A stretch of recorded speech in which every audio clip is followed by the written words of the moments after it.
Yo, what's going on, snipers, and welcome back to our Chicago Blackhawks franchise mode here in NHL 23. So in last episode, we had a pretty defense-heavy draft, and then we also had the re-sign stage. And yeah, I'm still really excited for this upcoming season just because of the fact this is going to be the first year of 8 years on Asher Vance's contract that he got after his ELC. So we're going to see if he's able to live up to that contract, which hopefully he does, considering he just came off 47 goals and a pretty good playoff performance as well in that first round that we had. But anyways, in this episode, we'll have free agency looking to maybe add a defensive piece to our defensive core as well, maybe as some depth options. I don't really know. Maybe we won't add any forwards whatsoever, but we will for sure be adding at least a top four defenseman into our team. Even it could be via a trade, it could be via signing, one of the two. We're going to look into it a little bit more and make our choice with that type of thing. But anyways, before we get into that free agent portion, I do have one comment to go over, and that is from Hockey Guy 88. He says, I don't think a defensive is really necessary. I think a two-way guy is just fine. I think Keandre Miller is a good choice if he fits the system. If not, I think Jet Wu should be okay.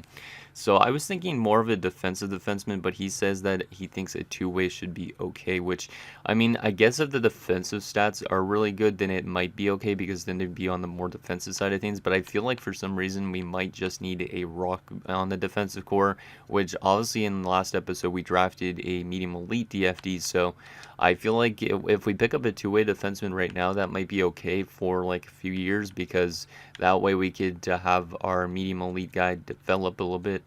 And then he could be our rock that we want to have on that back end. So, yeah, Gordon Lowry is who we drafted. And yeah, he's probably going to be like a rock for us. So I am going to probably I'm going to say that he's probably going to be our future DFD that we need. So we probably don't need to sign one, which means we might end up going after Keandre Miller, like Hawks fan was referring to.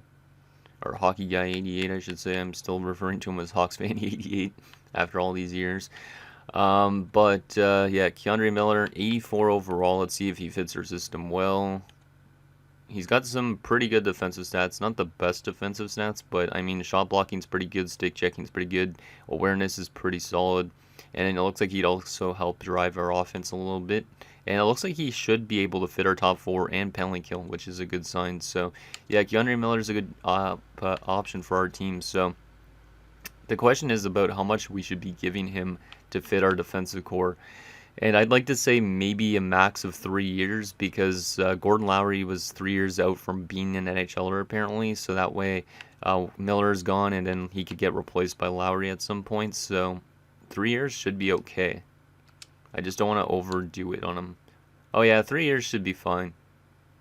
I could give him like 3 years at maybe like 6 million on the dot, and then hopefully no other teams go after him, and that should get him into our team. Yeah, let's do that. 3 years by 6. I think that's a good deal, and then we'll be down to like 11 million in cap space, which I don't think we really need anything else, because there is some players that I want to get into the lineup right away, but some players I might want to play in the AHL for 1 year, which that is a reference to Bales, who is up to a 78 at 19. Like, I don't really know if I want to have him playing on a fourth line right away. Like, I feel like he needs maybe 1 year in the AHL, even though he has really good attributes. So we could sign like maybe one extra forward, because I mean Tepley could be a depth option instead too. So that way we'd have 1, 2, 3, 4, 5, 6, 7, 8, and then we'd have 9. Let's just say Bales is in the AHL. 10, 11, 12. So yeah, we maybe need 2 depth options, and then we'll probably play Bales in the AHL to start the season. So let's sign 2 depth options as well on forward. And depth defenseman wise, I don't think we need anybody, because I think Isaac Phillips and Philip Krudel, or not Philip Krudel, what is his name? Michael Krudel? Yeah, Michael Krudel. Could be like depth options for our team on defense. So I think we just need 2 depth forwards now, and then that should be it. So let's try and find some depth forwards that have like good like face-off stats and that type of thing. So we'll find 1 good centerman, I guess, and we'll find 1 good defenseman, or not defenseman, a good winger. But I saw that Crosby's a free agent. That's funny. I wouldn't sign Crosby at that price, because he's just going to drop off a lot. But how's his production been at his age still? Pretty good.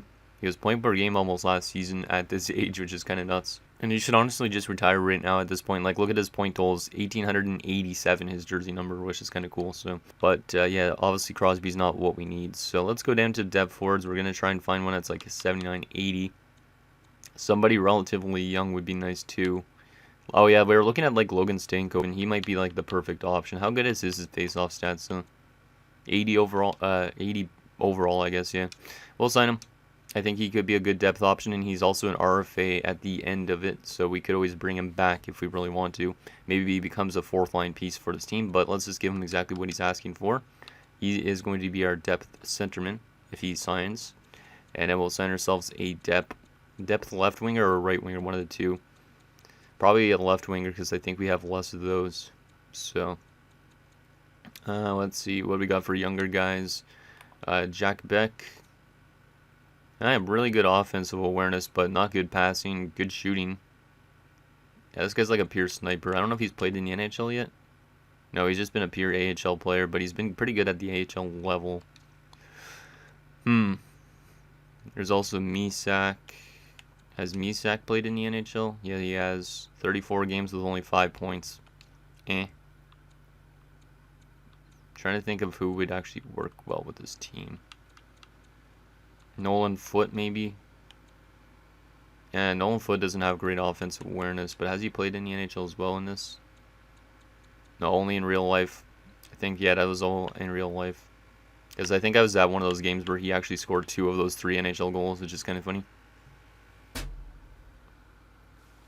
So yeah, I don't know who we should be bringing in as that other depth option. I might just go with Beck because he maybe deserves a chance. He's the highest overall of the bunch. Or I could go up here a little bit, maybe to find a 79. Yeah, maybe Pavel Gogolev, maybe. Yeah, Gogolev's got good shooting, good passing. That offensive awareness isn't high, but he looks decent. He's never played an NHL game. So, you know what? We're going to bring in Gogolev as the other depth option. Relatively cheap. We'll pick it up to $1 million just to be nice. I think you get a little bit more than that, 1.1, and that should be good. Then we get 2 depth options into the team in terms of forwards, and then we also get in Keandre Miller, which will help out our defensive core a lot, and hopefully we'll be a better team next season. So let's advance a few days and see if those 3 guys accept, and I think that's all we're going to do in terms of this offseason. We probably won't make any trades until like right around the trade deadline, my guess, but should be interesting to see what this team is like going up into this season. No, Keandre Miller decides to go to Edmonton. I should have maybe offered him more money. We had the money to do it, but he decides to sign with the Edmonton Oilers. That sucks. Well, at least we get Gogolev and Stankoven, but we need still that defenseman. Jet Wu was maybe still available. I don't know if any team would go after him. If Jet Wu is still there, so I guess we're going to have to go with Jet Wu. He is a DFD, so he would fit what I was looking for. And he is right-handed, but I don't really know if he's that good of a player, but we will still sign him anyways. And give him a little bit more money so that way we don't run into any issues with him not signing with us. So 3 years at $6 million should get it done. That's a bit expensive for somebody like Jet Wu, but we will sign him up. And that way we have our defenseman that we need. And yeah, hopefully Jet Wu could be that kind of rock for us up until Lowry's ready. But that sucks that we lost out on Keandre Miller. Because Jet Wu is definitely not going to be as offensive for us on the back end. But he should be still pretty solid defensively and be a good player to play alongside like Korchinski on the second pairing. So there we go. Jet Wu has accepted. And now our team is pretty much set in stone for the upcoming season. If we go over to the contract situation now. Our defensive core looks like Makar and Brunstrom probably on the top pairing, then Korchinski and Wu. And then we have Edvinsson and Regula. A little bit of a weak top 6, but I still think it's not that bad. And then in terms of forwards, we have Byfield, Vance, Holtonen, Pedersen, Lambert, Nazar, Zari, Kurashev, Recchi, Olsen, Reichel, and Stankoven. Probably, I might scratch Hayes, but Stankoven would probably get in, or Gogolev might get in. But yeah, 2 of these guys are going to be depth options, and one of them is going to be a 4th liner. So there is our 4 core. I think our team is going to be interesting this year. We're definitely going to make the playoffs, I think, at this rate, unless for some reason the coach doesn't work well with our team. But it's just all about how much Vance is going to be a factor for this team this season. Because, I mean, if last year he almost hit 50 goals in his third season, now he's actually getting paid big bucks. Maybe he's going to hit 50 goals this season. Maybe he's going to hit 60 in his fourth season. Regardless, I hope this guy is a channel legend in the making. And yeah, hopefully he could just continue to score a lot of goals. He's not going to probably pick up the most points in the world, but maybe he's going to be one of those guys that pick up a ton of assists. Or not a ton of assists, a ton of goals and some assists. So he might end up finishing like maybe right around point per game this season. But I don't think he's going to ever pick up a ton of assists, but because he's definitely going to be that pure goal scorer. But even though he does have good passing attributes and stuff like that, it's just because probably the spot we play him in, he's always shooting the puck a lot more. Like if he's using the center of the ice and being where Byfield is right now, maybe he'd pick up more assists. But since he's a winger, we're using him as, he's scoring more than he's assisting, my guess, too. Okay, so who do we have scratch right now? Gogolev and Stankoven, which is kind of fine. Let's just rework these lines around a little bit. So we'll go over like that. Recky's up to an 84. Wow. He's still listed as a third liner, so, but that's really good. That's higher than I expected him to be at this stage. What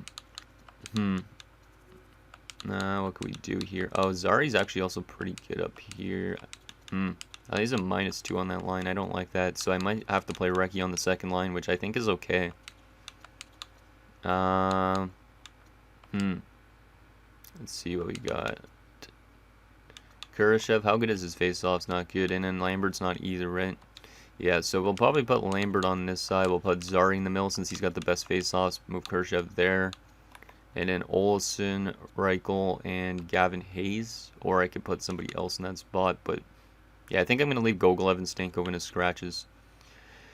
And then Brunstrom and Makar because they have +5. Wu and Korchinski's an even 0. And then Edvinsson and Regula don't work together. I thought that worked together last season, no. That's a strange one. That is a strange one. I don't know why they don't work.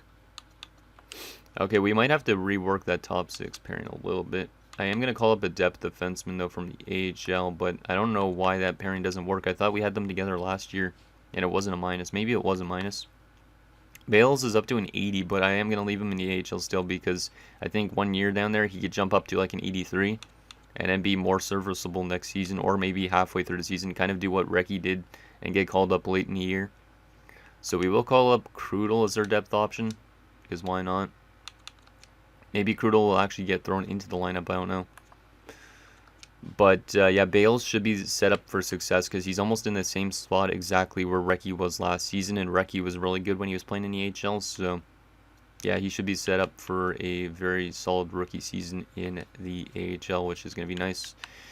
Let's go to defenseman. Let me take out Regula for a second and throw in Krudel. Is he better? He's not.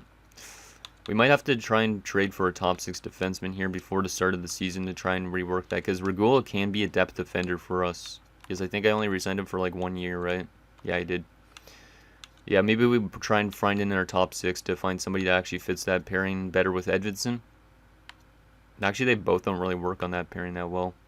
Yeah, let's try and find somebody, though, better for Edvinsson to play with, and then Regula could be our depth option, I think. Because I don't really like that -3, to be honest. What does our power play lines look like? Let's see. Power play lines. Nazar, Byfield, Pedersen, Makar, Vance, and then Lambert, Zari, Recchi, Halton, and Brunstrom. Damn. Yeah, we have some pretty good power play units. I like it. Yeah, it's nothing too special in that second unit. Well, actually, Recchi is going to be interesting to see what he could do on that, considering he wasn't on the power play last year. Yeah, okay. Special teams look okay. So I think we need to make some defensive change, because I don't like that -3 at all. So let me take a quick look before we start up the season, if there's any top 6 defensemen on the trading block that we could bring in to help out that top 6 pairing in terms of chemistry a little bit. If there's not, we'll probably just run with what we have for now. But, yeah, this team might... it should be okay, but I'm not sure about that top 6. Who is this J. Paul guy? Oh, Jimmy Paul. Oh, yeah. Okay, I was wondering if it was like a Jake Paul guy. That would be funny. What else we got here? Trying to find ourselves that top 6 defenseman, maybe to help out the team on like a 1-year deal would be the perfect thing, but it's not that easy to find that perfect thing usually. Or I could just search for top 6 defenders across the entire league. Because right now there doesn't seem to be any defensemen on the block, which is interesting. There's still Adam Pelech, who I was looking at potentially trading for, but yeah, we don't really need, I guess, a defenseman on the top 6. Yeah, there's not really anybody there. It's kind of surprising that we don't have a lot of there's one, Dylan Coughlin, but 2 years, at 30. You would fit our top 4. I don't know about top 6. Caleb Jones has dropped off a lot. Wait, who else is there in Seattle? Interesting. Or maybe I just run with this -3 for now. Because maybe it's better than I thought. Or maybe we try changing coaches. I don't know. It's not the end of the world to have a -3, but I just don't want to overreact to it as well. Let's see if there's any expiring deal top 6 defenders that weren't on the block yet. So top 6 defender, and probably any, and probably preferably right-handed. Let's see, we got 33 of them, and let's sort by contract. 1 year left would be nice. So there's Matt Waugh, there is Thompson, Lassie Thompson. Let's see. Matt Waugh is pretty solid. I don't know if he'll fit our top 6.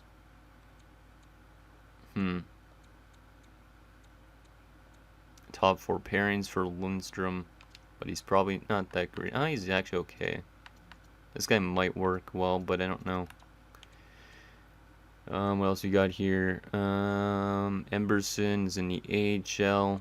All the rest of these guys are probably not that great. It's always hard to tell if they actually fit our top 6. Oh, there we go. This guy might. Oh, Braden Schneider. That wouldn't be a bad one to bring in. 77 at 26. Maybe it's just. Yeah, I think it's just based on. Yeah, I think it's based on his ice time that he's dropped off. So if we trade for Braden Schneider, what does the Rangers want in exchange for somebody like that? Skaters matching block. Obviously, we're not going to trade away any of our big core players. But I would be willing to part with, like, a draft pick if they want one. They do have a draft pick. Would you guys take, like, a 3rd rounder? Or maybe I'll go give a 2nd rounder. Or we give a 3rd and a 4th. Yeah, I don't think 3rd and 4ths are really that worthy. We'll try the 3rd straight up first, though. 3rd for Schneider. Rejected, okay. Let's see, what about the 4th rounder included? Rejected it as well. What about 2 3rd rounders? Because I don't really care about my 3rd round picks that much, because usually 3rd round you can't find too much. So 2 3rd rounders for Braden Schneider. That's also rejected, but we do need to sweeten it just a touch, so I'll throw in our 7th rounder. But I think this should be a good one to bring into our top 6 for at least a season. And yeah, that works perfect. So Braden Schneider has been brought in for our top 6 just to see if we could get our defensive core a little bit better chemistry-wise on that top 6 pairing. And hopefully he is the thing that we need for that top 6. And then Regula is going to be the depth option on defense. So we will go here. Krudl's been sent down. That's good. And yeah, Schneider's already called up. He's up into an 81, so I guess he was in a little bit of a morale crisis over there. So he's actually like a top 4 defenseman almost. Which is interesting. Oh, still -3, or is it just glitched out? I think it might be just glitched out. Let me go back. If it's still -3, I might have made a bad choice, but oh well. Oh, it is still -3. Is it Edvinsson that's not working, or what is not working with this team? Yeah, he doesn't work on that top 6. God damn it. Oh well. We just made a situation get a little bit worse even. Well, I mean, we picked up an 81, which is nice, but it's still a -3 on that top 6. We got to find a way to like get rid of that at some point, but Regula is going to be depth, I guess. Maybe Regula works better with Schneider. I don't know. I don't want to scratch Edvinsson, though. Really? Yeah, I don't want to scratch Edvinsson, so. Oh well, we'll just leave it like this and start up the season, because I do want to see what Vance could do. At -3 won't bite us right now, but maybe it'll bite us in the long run, so we want to kind of pay attention to it and see if it does bad. Obviously, we might want to look to upgrade that spot once we get to the trade deadline. We could always trade away Braden Schneider again this season, but obviously I was hoping that he'd fit that top 6 pairing a lot better, but the scouting was inaccurate, which is kind of annoying. So we'll see how we do in this preseason, and then we'll probably simulate up to like January 1st, maybe around. I'd like to get a decent amount simulated so I could see how much Vance could produce in the first half of the year. Because I feel like this guy's going to have a breakout year, even though last year was his breakout year for sure, with 47 goals. So will he hit 50 this year? You guys could drop your predictions down below if you think that Vance is going to have a career year in goals or not, or if he's going to just drop back down to like 30 or something. He did have 6 goals in the preseason, so 6 goals in 7 games, so I feel like this year is the year for him to definitely show what he's made of and show that he is that high elite potential player. Maybe he'll jump up to a franchise potential if he has a really good year. So let's hope for the best for Asher Vance in this team. And yeah, let's simulate 1 month at a time, and we'll probably go to January the 1st, and then I'll set up for next episode, because next episode maybe we'll make some trades or something to help bolster our team depending on our record, because I think our team should be a playoff team again this year. It's just all about, like I said, if Asher Vance could live up to his contract, which more than likely he should be able to, because it's a pretty easy contract to live up to by comparison to like if I gave him like $15 million, for example. Strimbu in the AHL has been injured. Let's just go replace player. Also, there might be a chance that we call up Bales in next episode, so maybe we don't need to add anything forward-wise. Maybe it's more defensively that we need to add stuff.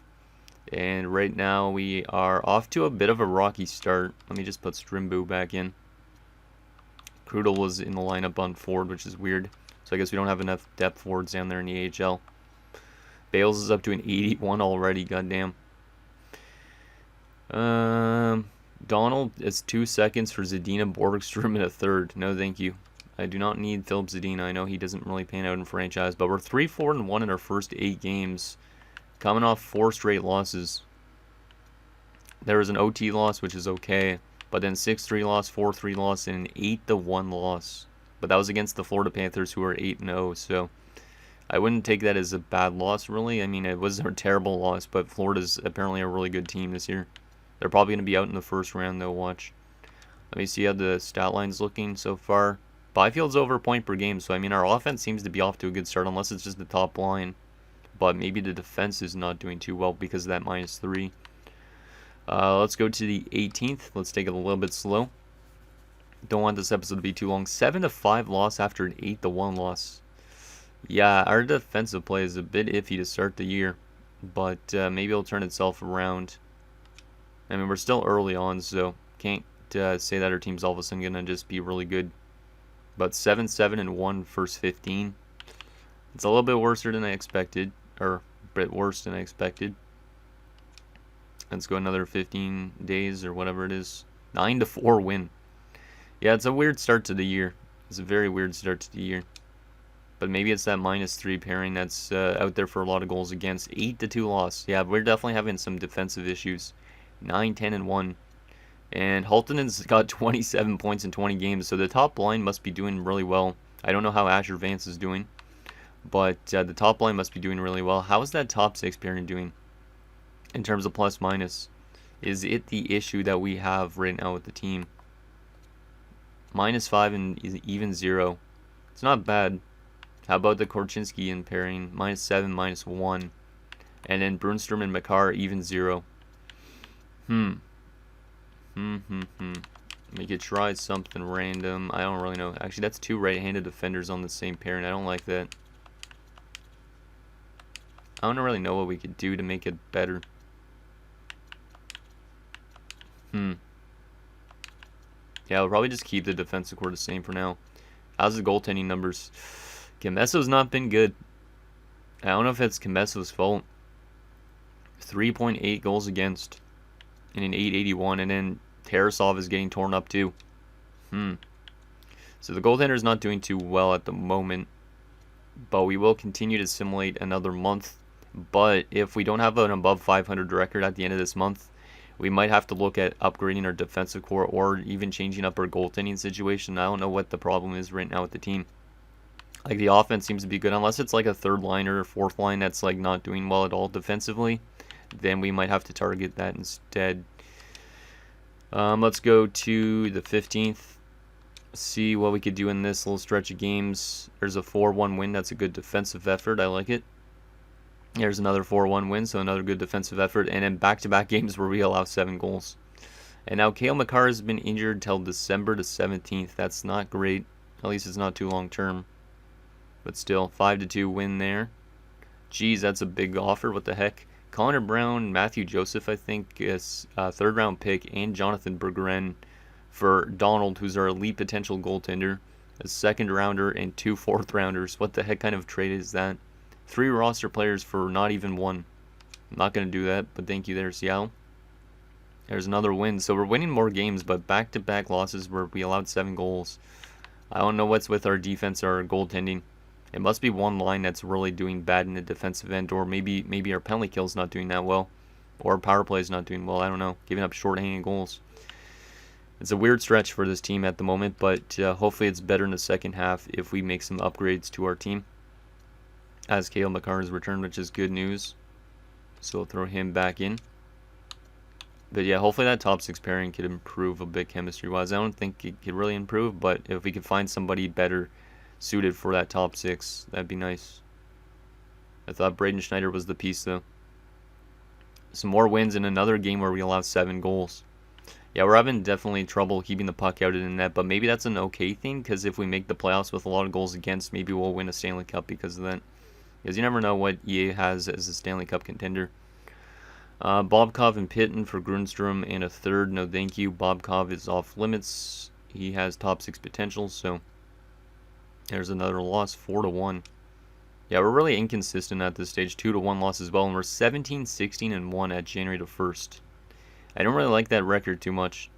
I mean, we're just outside of a wildcard spot. We have a lot of games in hand on the Stars, which is nice, but that's a really weird start to the year.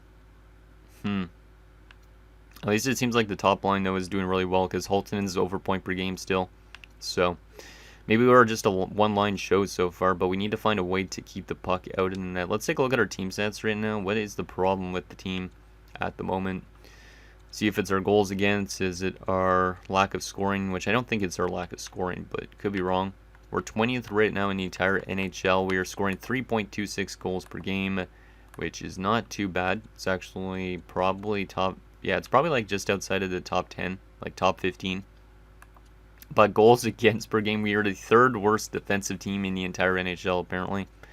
So, yeah, goals against definitely need to improve. Power play has been tragic as well, which is kind of surprising. So we might have to rework our power play lines a little bit, but that's okay. Penalty kill, 82.1%. So our penalty kill has not been the worst in the world. It's not been one of the best either in the league, but it's definitely not the worst thing. So I think 5-on-5 are just not good defensively. 3 short-handed goals already, though. So Recchi, Pedersen, those type of guys must be scoring. 10-7-1 in our last, or at home ice. 7-9 on the road. It must be one line that's just dragging down this entire team's play defensively or something. So Asher Vance is doing his part. 36 points in 34 games, 21 goals. So he's on pace for another 40-goal season easily. Also, he's on pace for more assists last year, so he's definitely going to probably break last year's point totals. His shooting percentage has also gotten better every single season of his career so far at this point, which is awesome. He's also got 6 game-winning goals already in 34 games. If we could get that power play going, he's going to definitely score more goals. He does also have a lot of takeaways, which is nuts, so yeah, that's interesting. We could always try him at center too, but top line's been good, because Byfield's also got 31 points. Pedersen's got 20 points. That's not bad. Having a breakout year, I think, a little bit for him. Yeah, he's definitely having a little bit of a breakout year, because last year he had 47 points. He's on pace for probably right around the same, maybe a little bit less, actually. But still, I think he's improving. Lambert, 20 points. Not bad, but he's a -10, so second and third line maybe are having problems. -9, -10. Zari's -7. He's third line. Zar's -9 on that second line. I mean, the scoring looks pretty nice in terms of like depth scoring, but we don't maybe have that one defensive player or a couple defensive players that could help us out in terms of keeping the puck out in the net. Because nobody in the center core except for Reichel is a plus. So that's a little bit bad. Left wing wise, Olsen's got 12 points in 34 games. That's also not too bad, -3. And right wing wise, Holtonen's got 38 points in 34 games, -1. Hayes has got 13 points in 34 games, +2. And then Recky's got 11 points and a -10. Recky's is kind of not as offensive as I was thinking, but he's more of a defensive forward anyways. He doesn't have any short-handed points. I don't know if he's getting short-handed ice time this year or what. He's off to a little bit of a rough start to his rookie season, so I don't think he's going to win a Calder, because he's off to a worse point per game percentage than he was last year, but never know. This guy doesn't seem to take a lot of shots, though. Actually, yeah, he takes an okay amount of shots, but not really a whole lot. Like, 45 shots in 34 games. He's probably like a 9 or 10 on the shot bias, my guess. I don't even know. So in terms of our forwards, at least, let's look at this. So like you can see that everybody on the team's picking up a good amount of points. Like no forward has below 11 points in 34 games, which means we're gonna have players on our fourth line with 20 plus points potentially this year. But the plus minus factor is an issue on offense, as nobody is a plus player except for our two fourth liners, which is Hayes and Reichel. So definitely we could use some work defensively. In terms of our defenders themselves, McCarr's got 26 points, pretty good. Brunstrom's 15 points, pretty good. Both are a -2. Schneider's got 10 points on the top 6 and a -2. And then you got Jet Wu, who's got 9 points, -2. And then Korchinski and Evanson, both of them aren't doing too well in terms of offense and defense. 6 and 5 points apiece, -9 and -8. Yeah, Korchinski's having a rough time this year. I don't really know why. Oh, it's maybe because he misses Sam Girard, who signed apparently in Arizona. It could be because of that, but still, he's making $6 million to pick up 6 points in 34 games. It's a bit rough. And then the goaltending has been absolutely terrible. I wish I could see like goals saved above expected to see if these guys were actually doing better than they look. But Kemesso has not been good. He's got below 900 save percentage and a 3.32 goals against. And then, yeah, Tarasov is having a rough year. An 8.67 and a 4.25. Like, he's usually good in the playoffs, so hopefully he is good if we get to the playoffs this year. But right now, during the regular season, he is having a tough time. Yeah, that's not good. Okay, let's see what else we got out here in terms of the trading block. And also, I will also show you guys, I guess, the draft class already, even though the draft class doesn't matter that much. But yeah, there's a couple elite guys. No franchise player in this year's draft. And anybody that I could pin, though, just in case. Any low elites, that's what I want to find out already. Even though we're not looking ahead to the draft, we're looking ahead to the playoffs, hopefully. Samu Kapanen, that's funny, it's almost like Sammy. Might be elite, I don't know, we'll pin him. Len Morris. Okay, Len Morris is NHL ready, and he's supposed to go late first round, maybe? Maybe mid first round. That's an interesting one. Len Morris, we could say the brother of Lou Morris from 2EC series in the past. Yeah, there actually might be some low elites in this draft, which is nice. Okay, let's take a look at the trading block, because that's where we're looking at right now. Trying to make our team better defensively.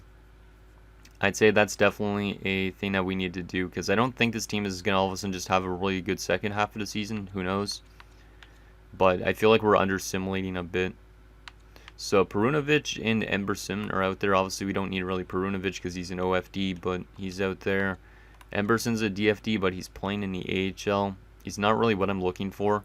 Does got good shot blocking and stick checking, but his defensive awareness isn't really up there.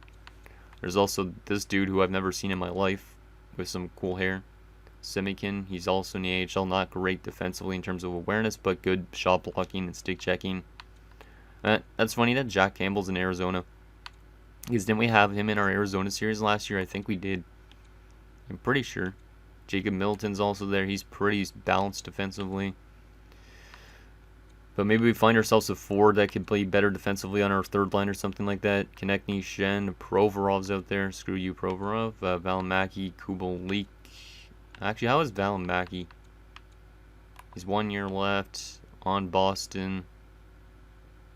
He's pretty solid defensively. I don't really know if it's what we need, though, for that top 6. What else we got here? Sam Steele. No, I don't think Sam Steele is what we really need either. He's more offensive. We need somebody more defensively minded. Jacob Trouba on 1 year left would be a good upgrade on the defensive front maybe, but I don't really know if he fits our system that well. But he is good defensively. Even though he's a -9 in Detroit right now, Detroit must just not be that good. So yeah, Jacob Trouba could be something, maybe.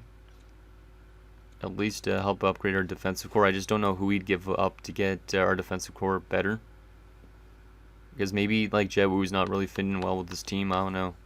Or maybe even Braden Schneider isn't, I don't know. It's really tough to tell what the problem is with this team at the moment. I know it's defense, obviously, but I don't know what, if it's line chemistry or what. Like maybe we need a new coach. That could be also something we look for in next episode. So I'll show you guys some coaching candidates, just in case you guys want me to change coaches, because I feel like maybe if we find ourselves a better coach, we should be a better team. It also would maybe fix that -3 on the top 6. So that could be definitely something we do instead. Because, I mean, we have a pretty solid roster on paper. It's just all about finding some pieces. Like, I still think Adam Pelech would be a good fit for here. Yeah, on our second pairing, apparently. Like, he'd be perfect to play against with Korchinski on that top 6, or top 4. But we'd have to give up something astronomical, probably, in order to get that, like our first-round pick. So, but then we'd have to move somebody out on the defensive core as well. So we'd have moves to make. But Adam Pelech would be still really good, I think, for this team. What else we got here? Graves on 4 years. No, thank you. It's too much term. Alex Tuck, Ferguson. But yeah, I'll look at coaches next too, because I think maybe coaching change up until at least the deadline would be good, and then we can make actually a trade at the deadline for a defenseman. But I'd still like to get the rest of the season done in next episode too. So, what else we got here? Trying to get through the rest of this faster because this episode's already pretty long. Didn't realize I was already recording for this long. Jamie Alexiak's not really what I'm looking for. He's like kind of more of a depth defender at this stage, even though he is a big grok pretty much to have on the back end. So there we go. Let's take a quick look at some coaching candidates, see if there's a better coach out there, because right now our coaching staff, what do we got for coaches? We got James, who is the A-, 64% team fit. We could always, oh wait, was Chevrier our head coach last year? Or was he just, no, he was for a little bit at the end of last season. Huh. Oh, yeah, we promoted James, I think, and Chevier. Wait. Oh, wait a second. Did I sign James in the off-season as our associate coach and it made him our head coach? I don't remember. Because I remember Chevier being our head coach, but I guess maybe he wasn't that long-term. Because it wasn't Beaufait. Like, we could always change one of these associate coaches over to the head coach. It's weird. I don't remember if James was our head coach at all last year. Let's take a look. Okay, he was for a little bit, but he wasn't that good. So I don't remember if that was wrong, because maybe if that is wrong, then we swapped him and Chevier around, because maybe Chevier would be better. But if we want to try and find a new coach in general, let's see what we got. Oh, Jarrett. Wasn't that our head coach a few years ago? I think so, but he's 60%, or maybe that's one of the coaches we wanted. I don't remember. No, he was our head coach last season a little bit, and then we fired him. That's right. Okay. What else we got for coaches? Anybody with a really good scheme fit? 65% for Laurent Bordelot, but his style is offensive. I would prefer a generalist, but still, this guy would work. And not really that great with Vance, but still. 63%, pretty balanced player, except for not great with Pedersen. 63 with Caden Palmieri. Yeah, I don't know if there's really any good coaching options out there. Roche might be okay as well, but he's more of an associate. So I think maybe instead we could do is we could move Chevier to the head coach. I don't know if he was our head coach last year at all in the playoffs. For some reason, I'm feeling like he was our head coach, unless that was in a different series that had a Chevier. He wasn't at all last year in the playoffs, so it must have been James. But we could always try and promote Chevier to our head coach and then move James to our assistant. I don't know. But anyways, guys, that's going to do it for this episode of our Chicago Blackhawks franchise mode. So in next episode, we'll take it to the rest of the season simulation. We might make some trades to make our team better defensively. But right now, I'm really happy with how the offense has been. It's just all about getting our team better defensively and goaltending to improve as well. And then hopefully this team can kind of turn it around a bit. So anyways, think down below, and I'll see you guys next time.